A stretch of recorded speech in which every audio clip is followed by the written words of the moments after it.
Hi there, David. My name's Chad Barker. I think I've talked to you on the phone a few times, as well as in the forums. You had a question with this email. I thought it'd be easier to put together a real quick YouTube video on this stuff, to kind of show you firsthand what we're doing here. What I did was I did go through your layout on that you sent over to me, and just kind of reverse engineer your island just a little bit to kind of show you a little bit more about how to work with the base molding and make everything work together. Okay, so first, what I want to do is kind of show you a picture of how you have it originally, and that's basically this way. You have your two end panels here, back to back. Obviously, this two-door cabinet is going to be on the back side of this as well, so it's basically a mirror image. Then you have a flush toe kick, obviously, on this 44-inch wide base, two-door base. And then over here, you're going to be adding in that. Sounds like you're going to be adding in another end panel to the wall appliance case and the base drawer cabinet down below. And you can't really see it from this picture. So it sounds like your question was, how do you wrap base molding around this area and make it look correct? And it's actually pretty simple. There's multiple ways of doing it. Number one way would be to not use base molding, obviously, and obviously it sounds like you do want to use it, so we'll move on from there.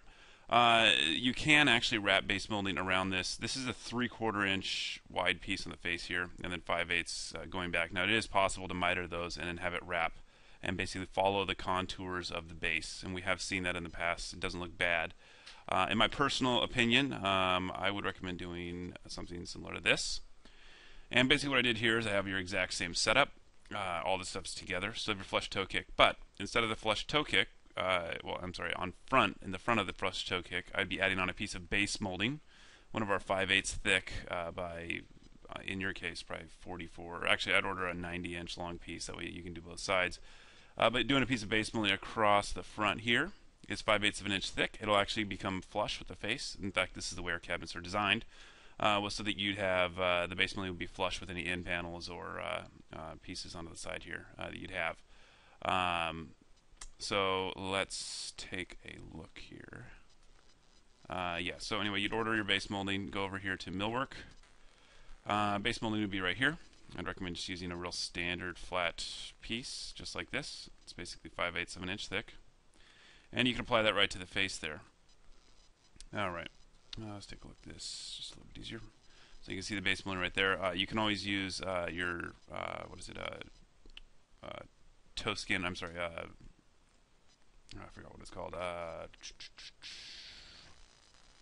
Shoe molding. I don't know why I forgot that. Okay, so anyways, shoe molding is basically a really cheap little piece of solid wood that you'd have sprayed by your painters. Obviously, you could have it match up to your floor, or you can have it match up to the cabinets. Either way you want to go.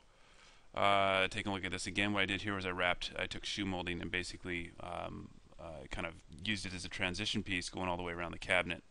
To try to get it to work a little bit better there. So anyway, that's with all the contours and stuff going on. That's one way of doing it. Again, you could always wrap this base molding, and you could go, all the way across the face here, then across here, and kind of make that thing work. If you need to adjust any of these cabinets, let me know. I'm not going to put this order into production until probably tomorrow afternoon. So I'd like to get this thing in, obviously, because it's painted, so these things, a lot of your cabinets are actually going to take a little bit longer to get done, so I'd like to push this one through with our next batch. If you just give me an email back, that'd be great. If you need to make any changes or add any end panels, I can still do that up until about tomorrow afternoon. Phone number here is 503-476-1060. My cell phone, 503-780-1698. And again, this is Chad Barker with Barker Cabinets. Thank you.